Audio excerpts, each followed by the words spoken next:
Hello, everyone. Hi. Hi. Thanks for joining our webinar today. So today we have Andy and I.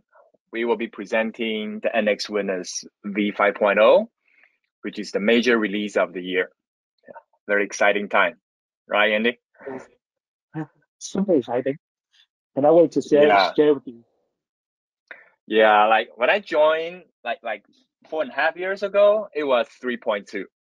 Then I experienced 4.0, a major release from 3 something to 4 something. And then we got 4.1, 4.2, and now we got 5.0. I think you joined, it was 2 point something, right? When you joined. 2.2, I remember. Yeah. Wow, that's Already good. amazing. Already good. Already good, but Yeah, without failover or some cool stuff. yeah. Yeah. Wow, that's 2.2. Amazing. But that's one of the beauty, right? Like if we have some very old partners who are using 2.2, where you started working with them, they can always update their systems until 5.0. Correct. Yeah. Like 7 years ago, you buy NS Winners. Until now, you still enjoy the 5.0 for free. For free. Yeah. That's one of the best things about the software. Like, so while we are just waiting for more people to join, yeah, just some sharing with you guys. So that's one of the very good benefits about our software. We really encourage everybody to update their version to the latest. Is not just for the cool new features, it also makes the software more secure. Today, we will share with you a lot of new cybersecurity improvements.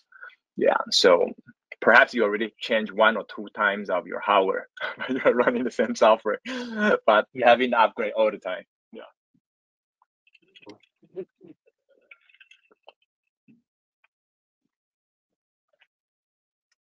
So yeah, so I think we can start. All right, Andy? No problem. No problem. That's great. That's great. So thanks again, everyone, for joining our webinar today. I'm Jason Lee, the Business Development Manager from NX APAC office. And together with me is Andy Wen, who is the Channel Sales Manager. Also, we both based in Taiwan in our APAC office. Yeah. So today we're going to share with you some of the great new features about 5.0. And before I start, I'd like to show you some of the available resources on our website, our partner portal, so that after the call, you can go there and then download the software, download the video, take a look at the document to be more familiar with it, okay? So just very first, we have a new website, a new layout, a lot of new information is posted there. So we have a new event sections. So you can see in the following 2 weeks, it's actually a lot of the launch of the 5.0. So today we're doing the English version. Andy already did a Chinese version.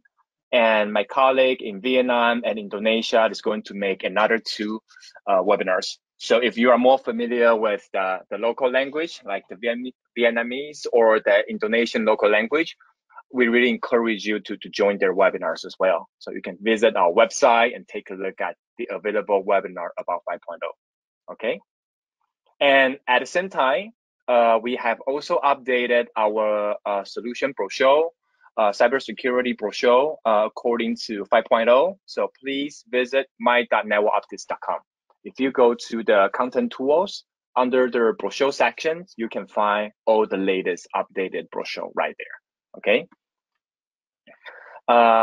In addition to that, we have a whole new page about 5.0. So everything I share with you today is available here. So there are like word descriptions, there are demo video that's made by our marketing team. So if you are especially interested in any functions, feel free to come to our website and take a look at it, okay? And if you just want to look at the video, you can go to our NX YouTube channel. Our NX YouTube channel, there's also a playlist about 5.0, okay?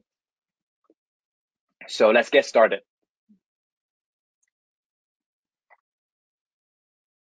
All right.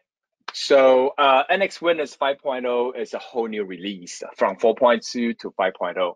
So this version is a full feature release, and we are focusing on cybersecurity, and we want to enhance the usability of existing features.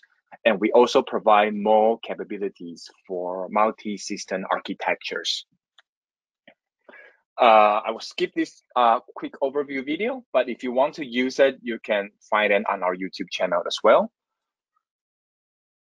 Okay, so I'll have the webinar for 3 sessions today. The first one will be about the new usability and administrator features. The second one will be about cybersecurity. The third one is the short sessions about other notable features from 5.0. But there's a lot of new things that you can find in the UI, and some of them are in the backstage, some of them are about the developer tool. I would really encourage you to download the software, give it a try, and take a look at the release note. Yeah, there's a lot of information detail in the release note, okay? So the first one I'd like to share with you is the advanced object search, okay? So I'll give you a live demo about this. Before, when we are having an AI camera, for example, like this is what we have in 4.2, right? So if we have an AI camera right here, you will be able to see the available objects right here. That's available in 4.2. And if we have done the native integration, you can go to the plugin page and then start to draw the video analytics area directly inside the software. This gives a very comfortable user interface and user experiences when you are setting up the AI, no matter it's a camera-based AI or it's a server-based AI. You can do all the configuration, interact with the metadata very comfortably in the NX Witness client applications. So if you are looking for a person, you are looking for both person or a vehicle, then all the configuration can be done here, okay? And when you are doing the search, you can also click the plugin here. It's a Hanwha AI camera, so we will filter with Hanwha. Then it will narrow down to the available object type right here. So this is what we have for 4.2, okay? And what I want to demo to you today is more about this button. You will be able to see your advanced here. So if you click on that, you see there's a whole new interface popping up. We call it advanced object search. So you see there are so many different kind of objects because in our demo office in Taipei, we are running multiple video analytics with these merged systems. Some of them are camera-based, some of them are server-based. So like I'm looking for the camera from Hanwha, so I will be looking for Hanwha, then it will show you the available object types right here, okay? The one we have, it's a normal AI camera, so it's not capable of identifying more attributes about a person or about a vehicle. But if you are using a more advanced models, yeah, no matter it's from Hanwha or no matter it's from a server-based analytics that we have integrated with, you see there is a lot of more details we can look for, right? We can look for it's a vehicle, it's what type of vehicle, yeah. And we have a camera actually. Let me show you that very quickly. Okay, so let's do that. Advanced. Okay, you see that I'm looking for a video analytics from the partner. I'm looking for vehicle. Then you can see I can look for, if I'm interested in bus, you will see most of the results are pretty accurate about the bus. If you look for truck, it will show you. Yeah. Yes. Do you want to put on the last day, the schedule, time schedule about the search? Because we have a lot. Yeah, we have a lot of object here, right? So if we search for the whole month or whole year, it will take a long time. So yeah, we can focus on like a last day. Thank you so much. It will be. Okay. Yeah. Thank you so much, Andy. Yeah, that's a really good, practice from how you use the software. Like because the camera, we are pointing at a video that is displaying a very busy street, right? So there are like thousands of objects being detected a day. So if you are very specifically you want to look for a period of time, then you can narrow down the time period so that you can search the result much faster. Yeah. Okay. So you see in the advanced page, if you go to a car, then there are a lot of details right here. Like this camera is capable of telling the brand, the color, or even the CarPlay recognition, the type of the vehicle right here. So in general, with 5.0, we have a whole new framework for developer tool. If you are using our metadata SDK, then you can use it to develop a very well organized interface like this.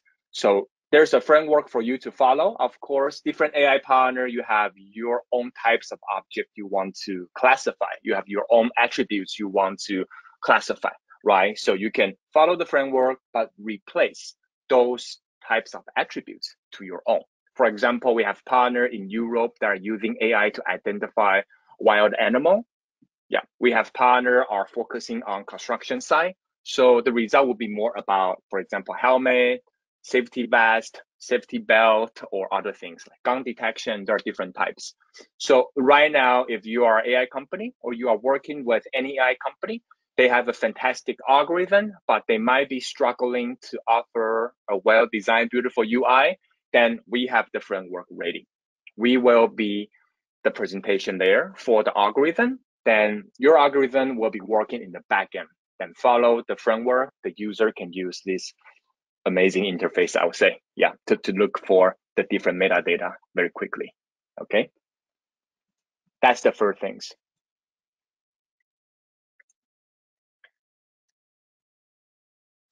In addition to that, so since we can classify so many objects right now in the recording path, we also enhance it a lot. So in 4.2, we have always recording, motion recording, or motion plus always recording, right? And now we have enhanced the platform to actively working with different video analytics solution. Of course, we have to enhance the schedule recording methods. So we can see right now, we can make recording based on objects. For example, I only care when the AI detected a car, or when the AI detected a person or a vehicle or a gun, any kind of objects, as long as it's integrated with our platform. Then you can make different kind of schedule recording. For example, during the daytime, always recording. During the nighttime, before 12 o'clock, motion detection recording.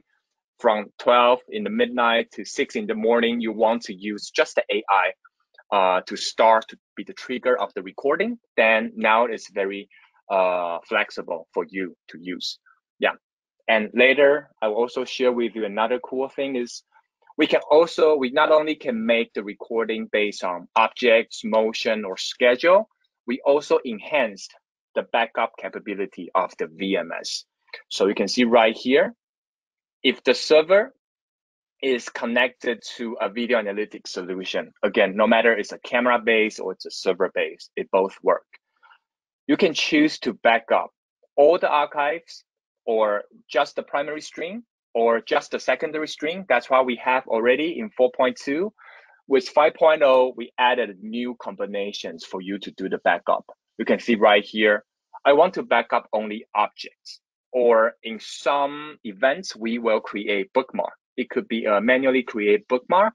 It could be a bookmark created, for example, by access control, alarm system, or video analytics. Then you can only back up this bookmark to another storage locations, which is on another locations, or maybe it's in the cloud. Okay, and there's also a combination. I want to back up motion plus object, motion plus bookmark, or object plus bookmark, or motion plus object plus bookmarks. So it also gives the user a more flexible way to design how they want to keep their archive. I will keep some kind of archive on the premises, in the server on site, but I just want to back up. I just want to back up the bookmark, or I just want to back up when the AI detected a truck in my backyard. Those kind of clips, I want to back it up to a cloud locations, or I want to back it up to a remote storage locations. So together with the new framework for integration, we also enhanced our backup mechanisms, okay?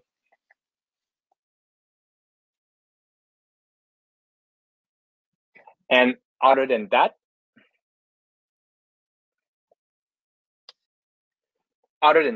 there's more about the metadata. We call it metadata-based event rule.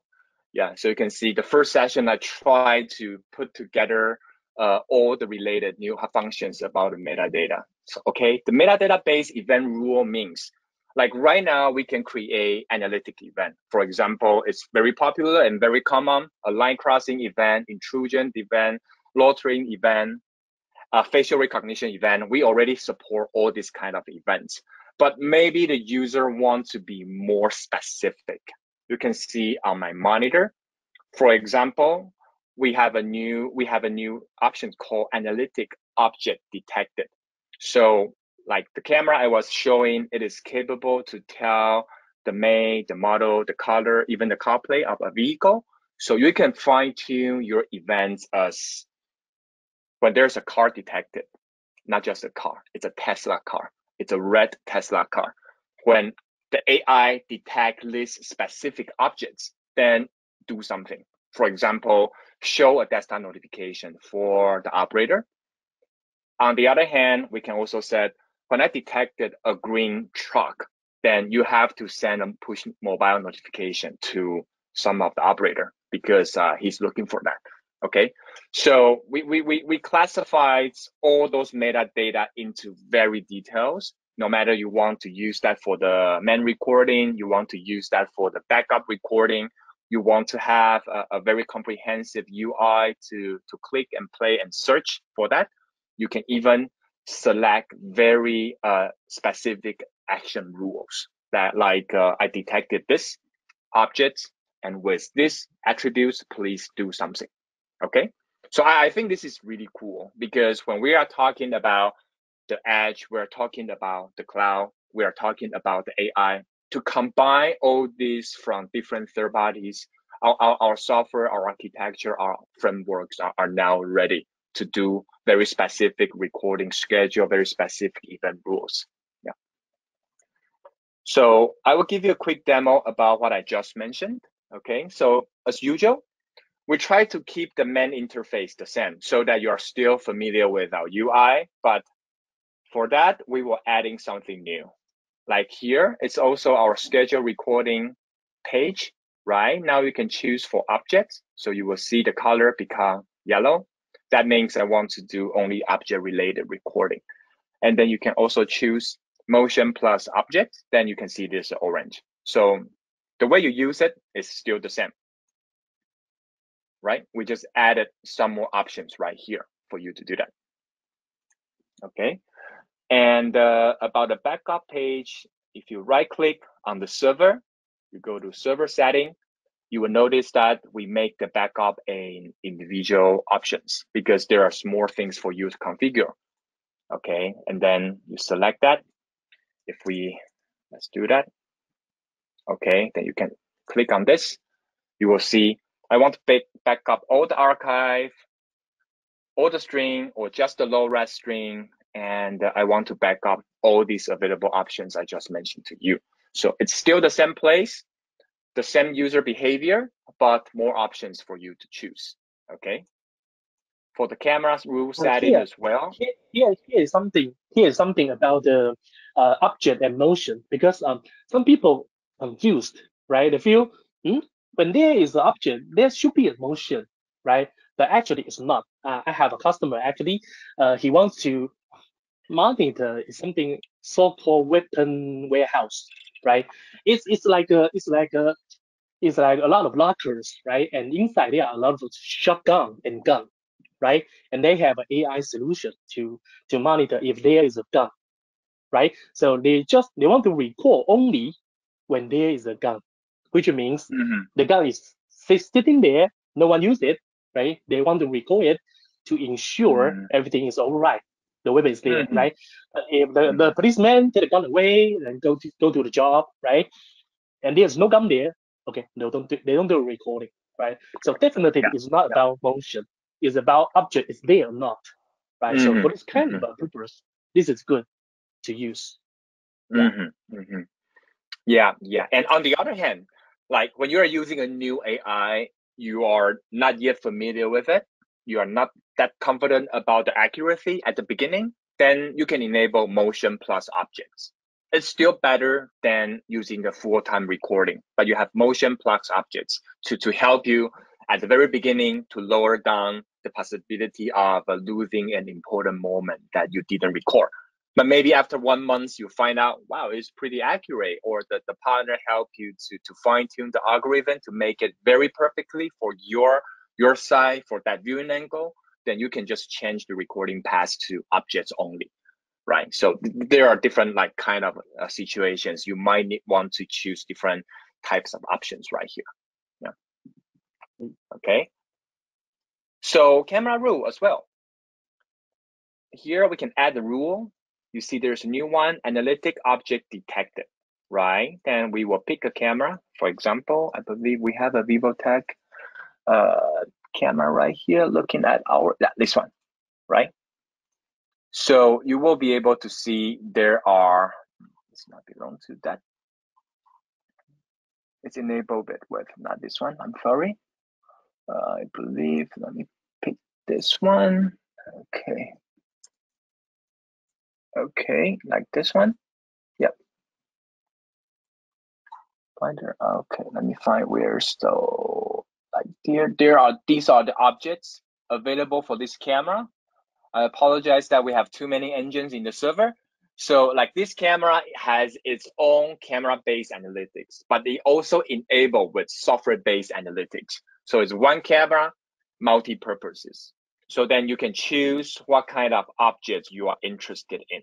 For example, when it detected a bicycle, I want to do something. Okay. So that's how you set up the event rule for a camera that is able to identify a specific objects. Okay. Don't save. All right. I forgot to mention, if you have any questions, please feel free to type it at the questions or chat sessions. Okay. Along the way, Andy will help me to monitor the questions. If it's related to the page, we will stop and answer you, or we will leave it to the end of the webinars. Okay.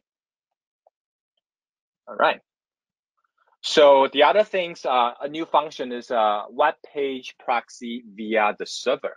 It's actually a very convenient tool. So you can see on the interface, we can add web page to NX desktop client. It's no news. We have a Chromium engine building. What we are trying to do more is that you can use the NX server to proxy the connection to the local applications. Like in this case, we are proxy the connection to a NAS configuration page. It is also applied to you have a access control solutions. And before, you have to use TeamViewer or Windows RDP to connect to the local computer to do the configuration. But right now, if it's a web application, you can just use NX to form a secure connection. All the connection between the NX server and the client are encrypted, no matter it's direct connections or it's routed via the NX cloud. The connection between our server and client application is very secure. And then you remotely connect to the server. You use it as a proxy server, then to connect to your local application to do the configurations. It's very convenient that if you are from the IT team or you are from the installation team, yeah, I believe you will find it especially helpful. And some other things I like to share with you is no news, but maybe some of our new friends doesn't know. So I like to share with you. For example, we already can do this in 4.2. If you want to configure the camera, right? The camera is behind the NAT in the landing environment. I'm from my home, right? So I used to need to use a TeamViewer or any desk to connect to it. But right now, but actually with 4.2, you can already use NX server as a proxy to connect to the camera to do the configurations. But 5.0, we are doing more. We bring these benefits not only to the camera, but like I said, but also to the local web application that is connected right here. Okay, so if you are having more and more integration with the server, I believe you will find this function especially helpful. Yeah. So a tip for you for tender, right? Some tenders, they say, okay, the VMS should be fully integrated with the camera and all the settings should be done by the software, by the VMS. Yes, we can do it by this way. Yeah, exactly. Because it's still here. You can even, if the cameras with analytics, you want to download the dashboard information in any format, you want to upgrade the firmware, you can do this way. Yeah. So the server of NX is very busy. It's also a proxy server to provide a very secure connections between our VMS, the camera, and all the connected integrated devices solutions at local site. Okay. So like I said, all the demo we are showing you today is already available on our website or our official YouTube channel. If you want to see more detail, feel free to go to our website and YouTube to take a look, okay? The next one, resource grouping. So I think this is being asked for quite a while, right, Andy? So right now, you can see at the, let me give you a live demo of this. You can see right here at the resource tree, we actually have 4 different servers, 1, 2, 3, 4, and every server has different group of cameras. Like we have, for example, for our demo purpose, we have demo group, we have usual camera without AI, or we have a camera with a different kind of AIs. So we can group it this way. Okay, for example, you have a multi-site of systems. You want to have a group with camera at all the front door, or all the camera from different sides, but all are looking at the POS terminal, or are looking at the back door. You can easily create a group, assign the camera to the group, and then you can create a subgroup under this group to view the camera easier. And there are cases the user, maybe they don't want the operator or some types of user role to see the server information. You can now hide the server. And here you see only the camera available right here. So if you have a group that is cross multiple server, it doesn't matter. The user will just see the group of camera. If they drag the group to the viewing grid, then they will see all the camera in this group. Okay, so now you can also decide to hide the server or show the server. And not just for the viewing purpose. When you are doing user setup, right? Let's use this one as an example. We have the Andy, I remember. So we can configure the user rule. And then right here, you see the user group, the camera group is also applied for user setup. So if you have a very structured groups of camera, now it's also much easier for you to assign specific group of cameras to the user. It's much easier. Yeah, you don't need to pick the camera one by one using the keyword or using the IP address. You can create a very structured camera group and then assign the user role to different group accordingly. Yeah. Okay.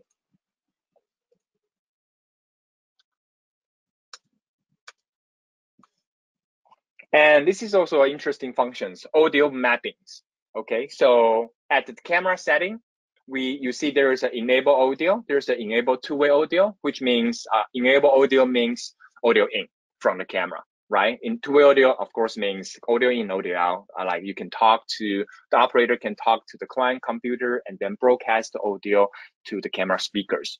And more than that, with 5.0, we can map different audio from different camera to another camera. For example, I have a very good quality microphone from camera A, or camera A is located at the closest locations, for example, above the POS terminal.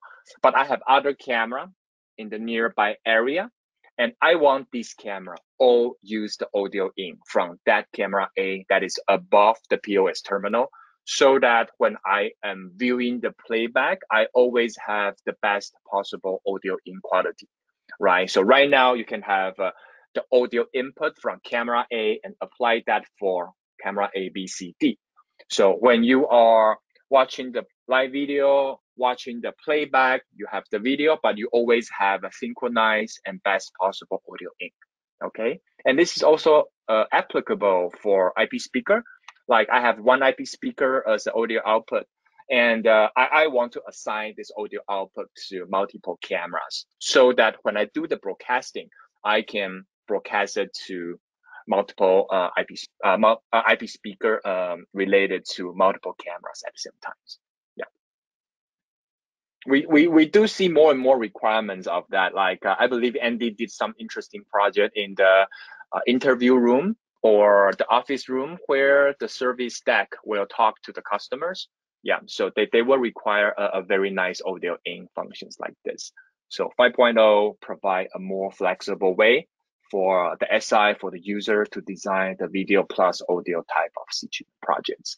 And our partners like Axis, VivoTech, they're also actively promoting their IP speaker, IP audio solutions. I believe with this new capability, adding those kind of IP audio devices to our VMSs, you can design it with more creativity and fit more use cases. Okay.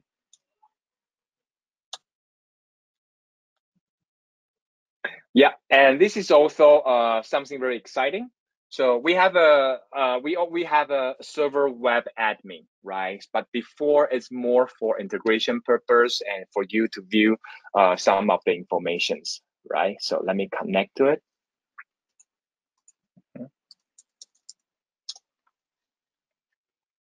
All right, but with 5.0, we are enhancing the web interface of the web client. So right now you will be able to see there are more options. For example, now we have a section for server, we have a section for camera, and of course we have a new section for license. So if you're an admin, you don't want to install the desktop client, but you want to configure the system, now you can just use the web interface to activate the license. You can take a look at the license activation history right here, okay? And if you go to the server, which is a new one, you will see more information about each server that is available in your systems. Okay, it's not just the server information, but also change the server port setting. You have more information about the storage right here. Okay, if you want to attach another NAS or IPsend, you can manage them here as well. Okay. Of course, user is very important. You can see a list of users on the cloud web interface already. You can create a user right here. You can change the user role right here. Okay, so we're adding more and more feature to the web interface.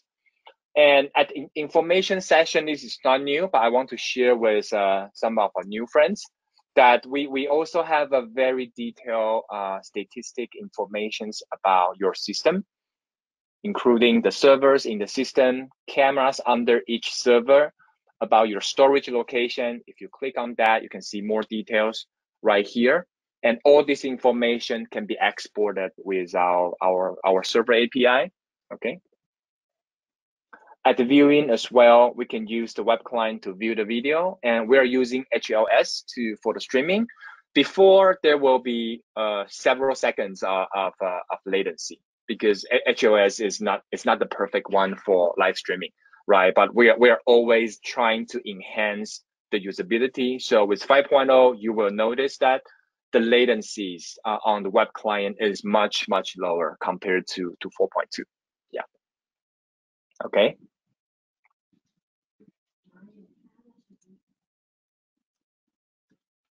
Oh, there are so many things to share. Yeah. And another small functions is we can preview the thumbnail. Like, I think that'll be easier if I do this way. If we open the camera like this, okay. So before, we can click the lower right button to view the thumbnail. When you are scrolling further, you will find out that the snapshots are changing accordingly, right? But some of the users, they just want to have the maximum possible layout to view the video. So now we develop a small features for you that you can view instant snapshot right here, so that you can quickly look for the informations you are looking for, like here. Okay, so there will be a little thumbnail below for you to quickly identify if that is the friend you are looking for. Okay, and other than that, if you are familiar with software, our software, you will know that when NX take the video from the camera, we will cache it for a few seconds, in actually 30 seconds plus in the RAM before we write it to the hard disk. So right now, it's during that time, we're doing some very interesting, cool things to make the software work faster, like smart motion search. But there are some feedbacks that they don't want to have such a long latency, like 40 seconds. I want to see whatever happens. Yeah, so we also enhance the mechanism we are working on. So right now, the latency between the camera is captured in the RAM to the hard disk is only around 5 or less than 5 seconds. You don't need to wait 40 or even 50 seconds until you can see the playback. With 5.0, just 3-5 seconds, you can already see the playback. So we call it instant playback. Okay, it's also a small but very convenient functions for user in some task. Okay. Oh, and the other thing is server location ID for failover. I believe most of you are very familiar with our failover mechanism. We have multiple servers in the system. If one server down for any reason, its camera will fail over to the rest of the remaining server, right? The mechanism was before which server identify the loss of connection, it will take the camera. So it's kind of random. Of course, you can use different IP network setup to make sure server A only go to server B, but it's sometimes it's complicated for some users. So we decided something new. We call it server location ID. So you can see there's a new things right here. Server location ID by default, every server is 0. So if you don't change anything, it works the same way as it is in 4.2. But if you want to make sure server A only go to server B, then you give the two server the same server location ID, like 1 and 1. So when server A done, it only go to server B because they share the same server location ID. Imagine you have multiple server in your system. Maybe they are located at different floor, or it's a big scientist park. They are located in different sessions.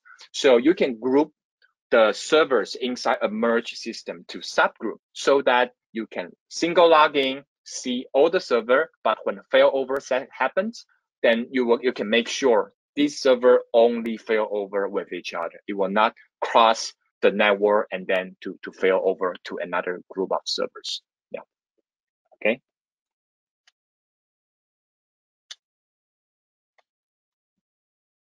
Yeah, and this is also an interesting part. Our Fisheye dewarping is one of the best in the market, I would say. It works really fast and it doesn't require lots of resources. It works for live video, playback, export, or you can import a video clip and then use our software to dewarp the video. And we are trying to enhance it a bit with 5.0.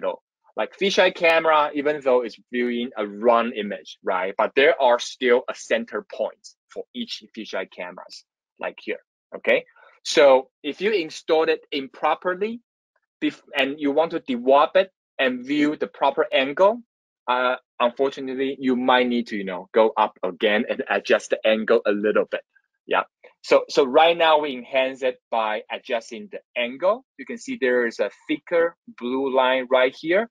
So if you install let me show you a live demo, the fisheye camera, not that perfectly, like here. Okay. Still right click on the camera, the dewarping, you can see right here. Then you can slightly adjust it. Let me make it bigger for you to take a look. Right? If it's not the perfect location you are looking for, then you can slightly, I'm sorry, I should make it smaller. You can adjust the angle right here, you see? Then you can use the software to calibrate the installation location of a fisheye camera. Okay, it's a small thing, but try to make our life easier, yeah.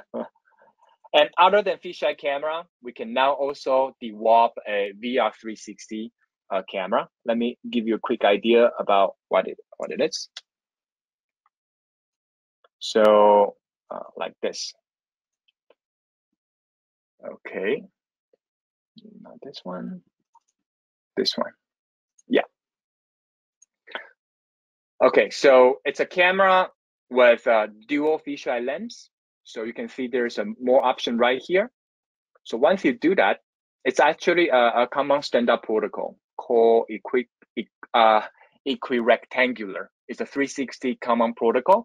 So many of the commercial camera has this function. We start to see some of the industrial IP camera, surveillance camera offering these types as well. Okay, so now you can also dewarp a VR 360 video with our client. How it works like this. You can imagine this is a sample video from a factory. So they have a VR 360 camera on the car manufacturing locations, right? So we can dewarp it with different viewing angle. We can move around. You can see basically it's covering everything around the camera, everything, right? So we can dewarp it with different angle to view the engineer working around the vehicle.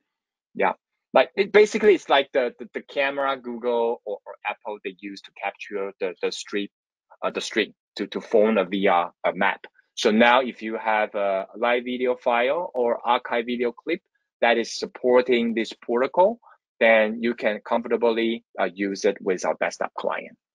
Okay. For this kind of camera, right now I know GeoVision has one. Can work. Yeah, exactly. And the rest, I'm not so sure. Never tried. I personally try a commercial one from Ricoh. It's a Ricoh Theta VR camera. So it can provide you live RTSP stream. And like Andy said, GeoVision, they also have a VR camera that we can work with together. Yeah, also another thing is called desktop client automatic update. So you can see right here, when we connect it to the server, the system with multiple server, we will automatically detect how many server are there, what are their version. You can single click to update it.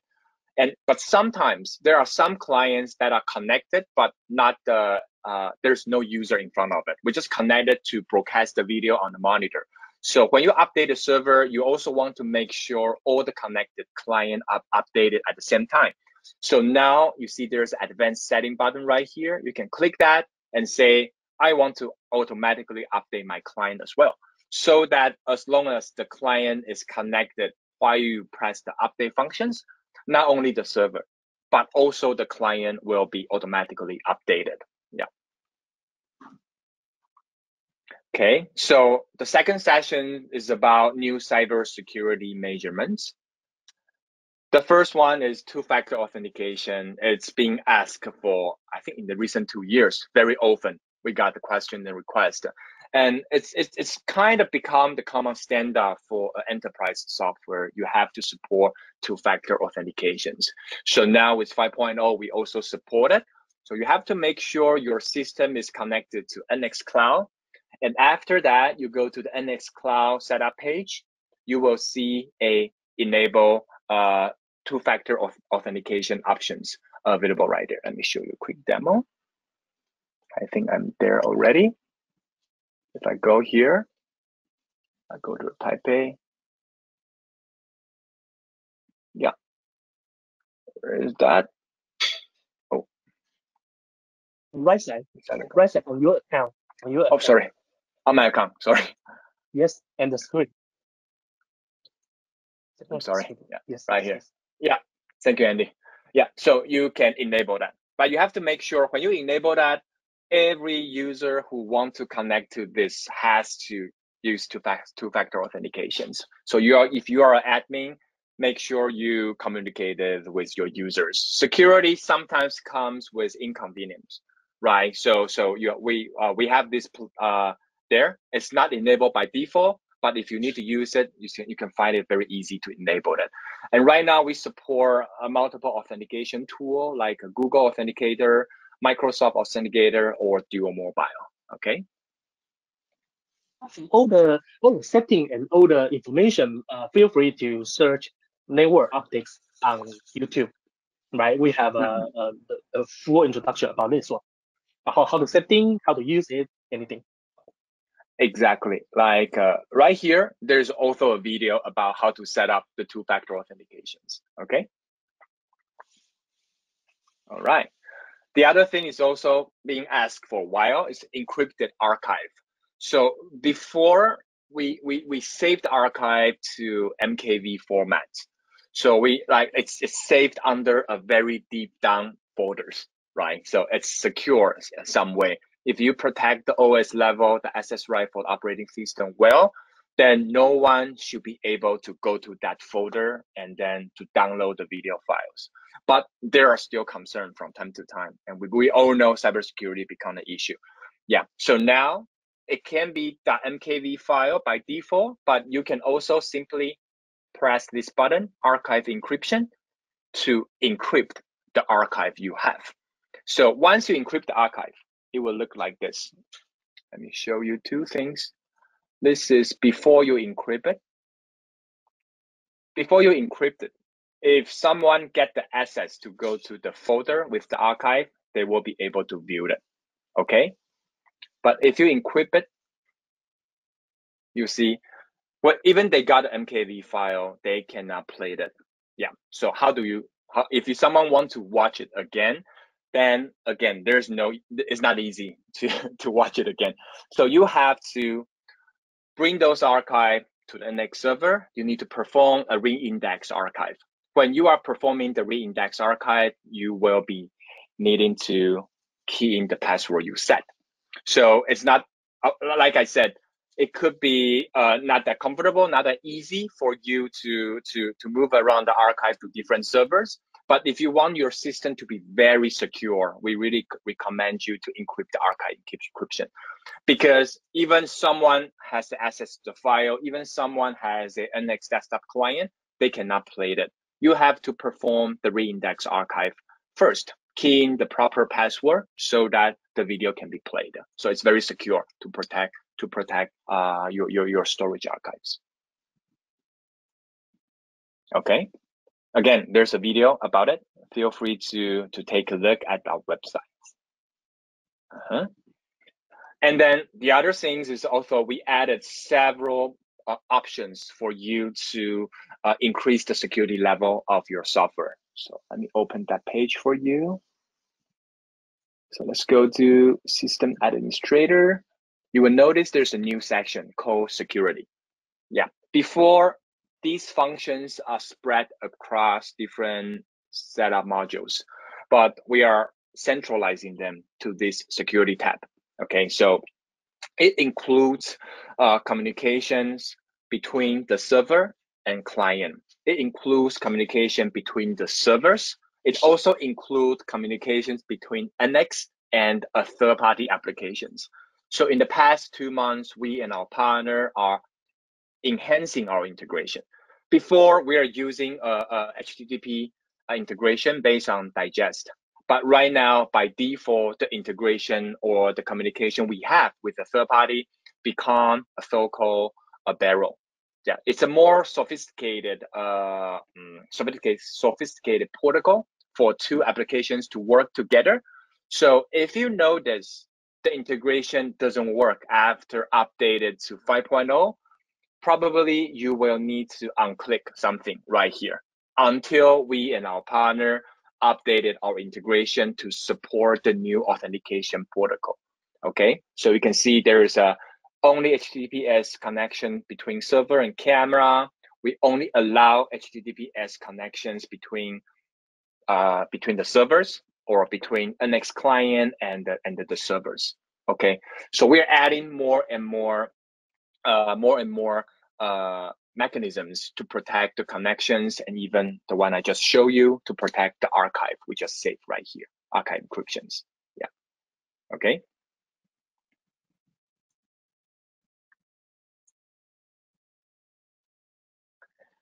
Yeah, so session 3 is some of the notable improvements. Yeah, you can find them in the release note, and then we find it, I find it very helpful, so I list some of them right here.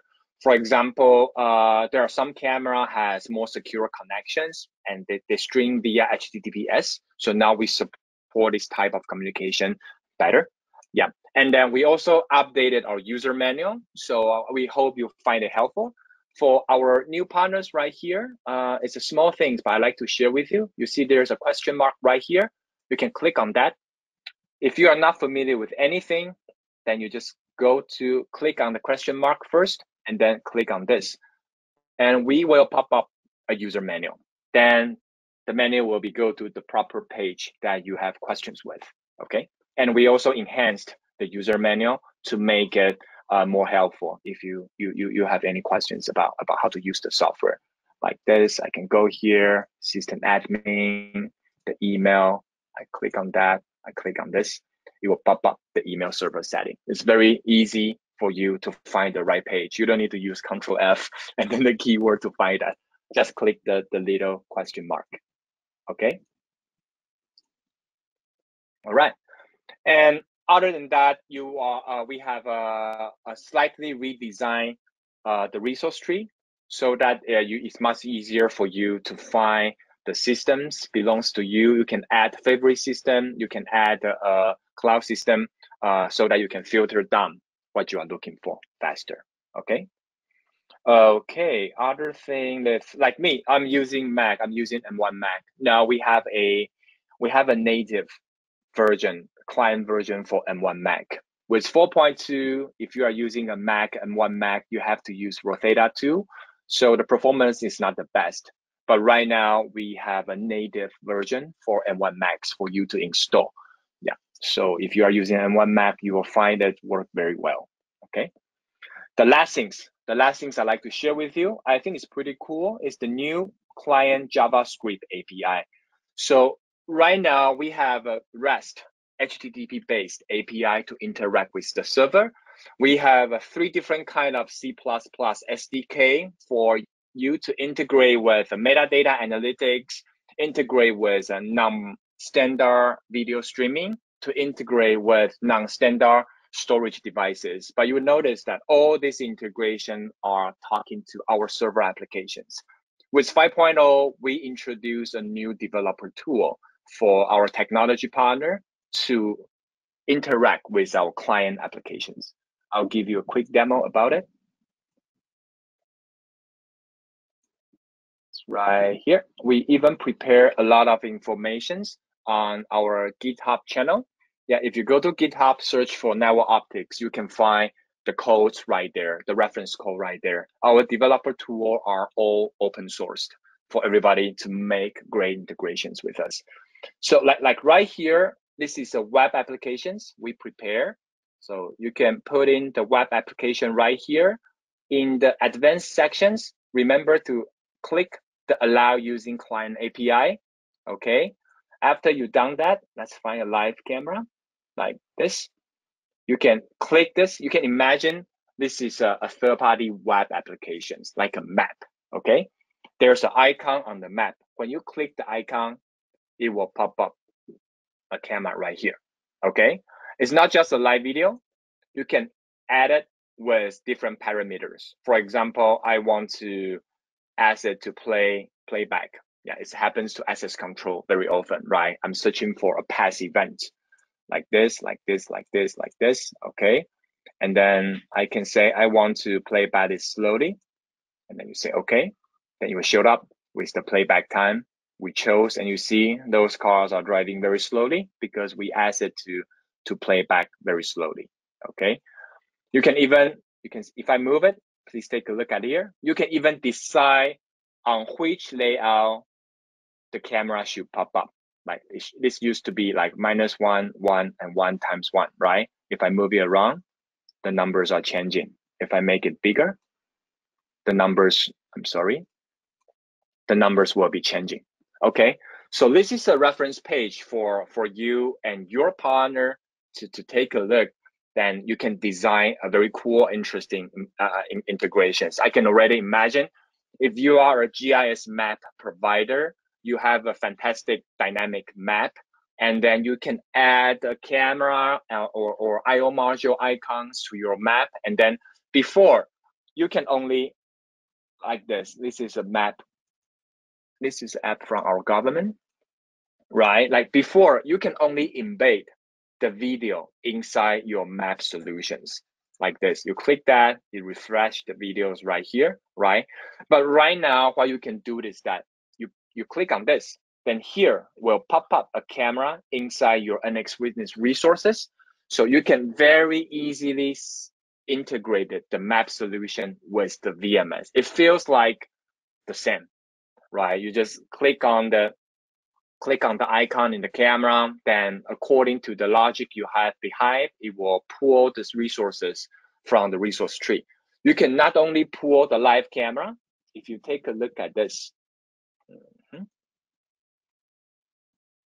you can pull the local image, you can pull a local video. For example, it's instruction functions. You click the button, it will pull a archive about some of the law enforcement video to show to someone. So it's not just pulling the live camera, it's every resources that is added to your VMS applications. You can pull out a website, you can pull out a still image, you can pull out a live channel, a playback channel, a video clip. So with this new capability to make integration with the client app, so the integration can be much more, not just between third party and our VMS server, but also third party with our desktop clients. Yeah. Okay. So yeah, it took much longer than I think. There are so many things I like to share with you. So again, all these informations are available at our website. If you go to our website, you go to NX Witness, then you will find there's a new in 5.0 sessions right here. I'm sorry, this is the video. Like learn more about 5.0. Then everything I just shared with you is already here. Okay. Any questions so far?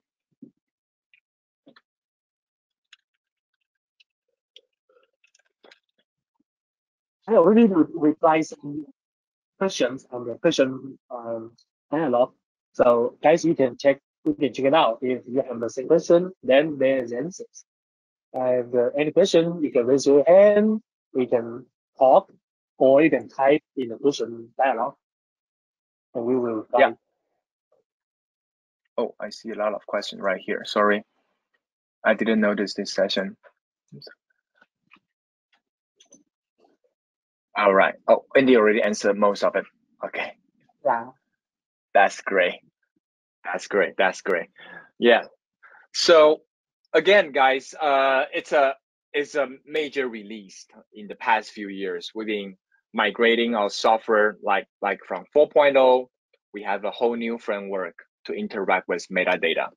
And then in 4.1, 4.2, I think we have more than 50 new integrations based on the new metadata SDK. Along the way, we're closely working with our technology partner to fine-tune the SDK to make the integration easier, to make the performance better. And then in 5.0, you can see we're introducing more developer tool. We are making the existing metadata SDK more comprehensive, a better UI to make the integration. We have the new client JavaScript API to make new integration. All these are feedbacks from our technology partner, feedbacks from our channel partners. Okay, so we will continue to evolve our VMS as a more like a platform. It's not just a VMS software. We would like to consider ourselves as a platform provider. You can see that we can add more and more third-party application to work with us.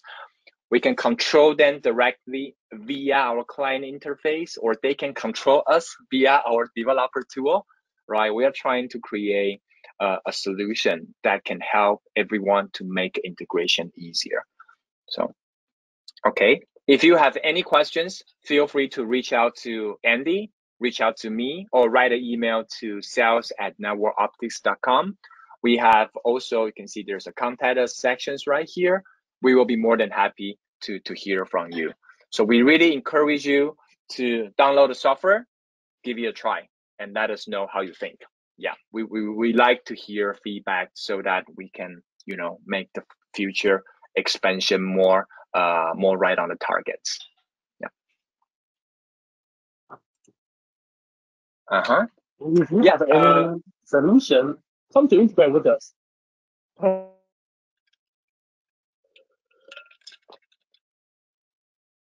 Hello, Andy. Hello. Can you repeat the question again?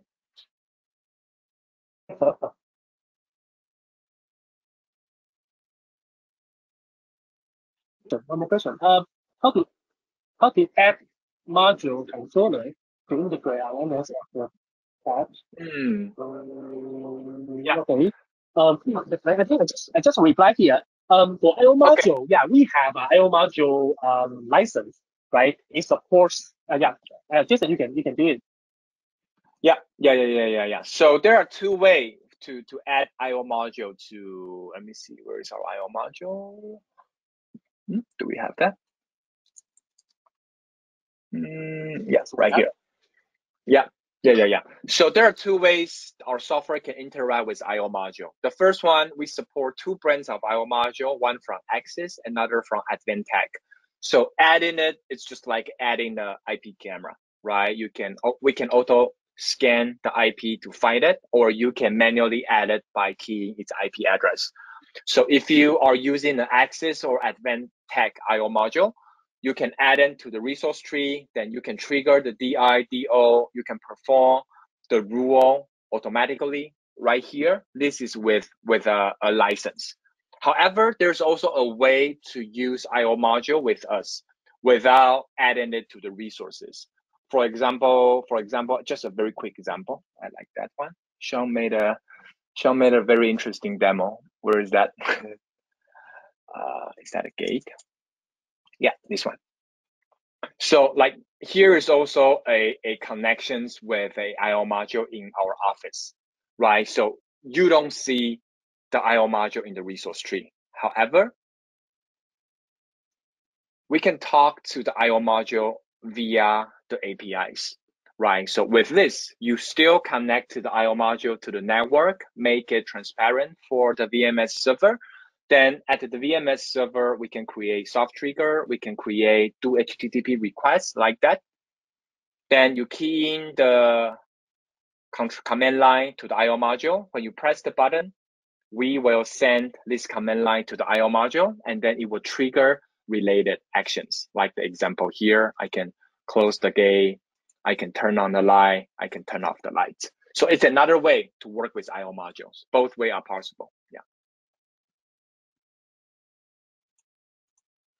There's a questions. Hi, Andy. Archive backup of recorded video from NX storage to another hardware. Yes. It means like you can back up the archive from the server that are doing assigned as a main recording server, and then you can back it up to another hardware which you assign the storage path as a backup server.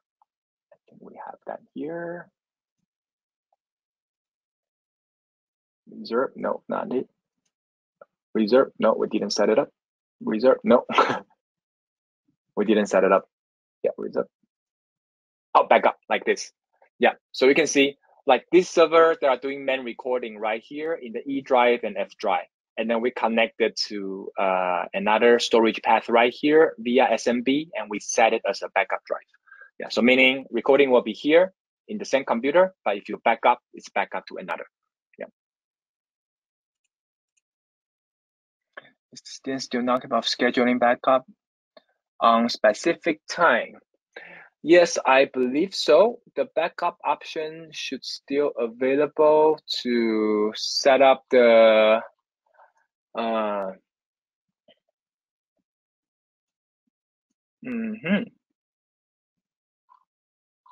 Just click on the bandwidth limit. Bandwidth limit. Yep. Yes, and click on it. There is a schedule. Oh, yeah. Thank you so much. Yes. Yeah. No problem. Thanks a lot, Andy. Yeah. So Nelson, to your questions, we can still set up the backup schedule right here. Yeah.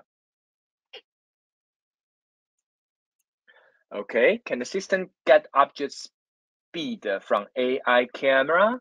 I assume the question is about if the camera is capable of identify speed. For example, I see camera that can define if a people is running, then it's a special event. We see camera that can identify the speed of the vehicle. If you follow the instructions and we install the angle, the distance properly, then it can identify speed. I believe the one we have, I believe the one we have here is with speed. So if we go there, yeah, as long as the camera can identify the speed, and then we did proper integration. Last day, so you can see right here, there's a speed. Yeah. Of course, if the AI, no matter camera or server base, can identify speed, then we can have that information as well. How to upgrade the previous version to the new? Good questions. Yeah, so that's one of my favorite part about the software. Upgrade is so easy. Yeah, just like upgrade your Android phone or iPhone. So please go to System Administration, go to there's an Update tab. Then we will identify, like right now, this is my client. I'm connecting to a system with 4 servers. If your system is not using the latest version, you should be able to see a available update button right here. If you click update, then you will update. That's it. How many servers in the system, then you will see a list down task to download the file to the server and then dispatch to the rest of the server, and then they will be upgraded one by one. Yeah. Okay. That's very important. Yeah, some of the users are having 4.2 in their lab. Yeah, so just one single click, you can update your software to 5.0 and start testing it.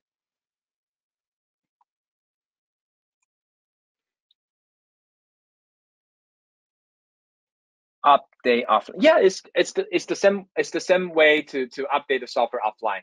Like you will, I believe you will have the installation file of the newer version, right? And then you just bring the installation file to your offline server, paste it to your offline server, then you run the installation process of the new version, then that can be performed as an offline update.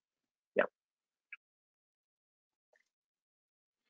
All right, so we are a little bit behind schedule. We are really happy that we have so many visitors today. Yeah, so again, there are a lot of resources on our website, on my.networkoptix.com, on our YouTube channel. But if you have any other questions about 5.0 or any questions about our software, we will be more than happy, Andy and I and our team, Annie and Hartono, we will be more than happy to hear from you. If you don't know who to send to, just send your question to sales@networkoptix.com and we will sort it out and get back to you. Okay? Thank you, everyone. So once the recording file is ready, we will also post it on our YouTube channel, and feel free to come back and take a look and share with your customers, okay? All right. Thanks a lot, Andy. Nice to see you. Thank you. Thank you. You too. Thank you, everyone. Take care. Have a nice day. Take care. Bye, guys. Bye.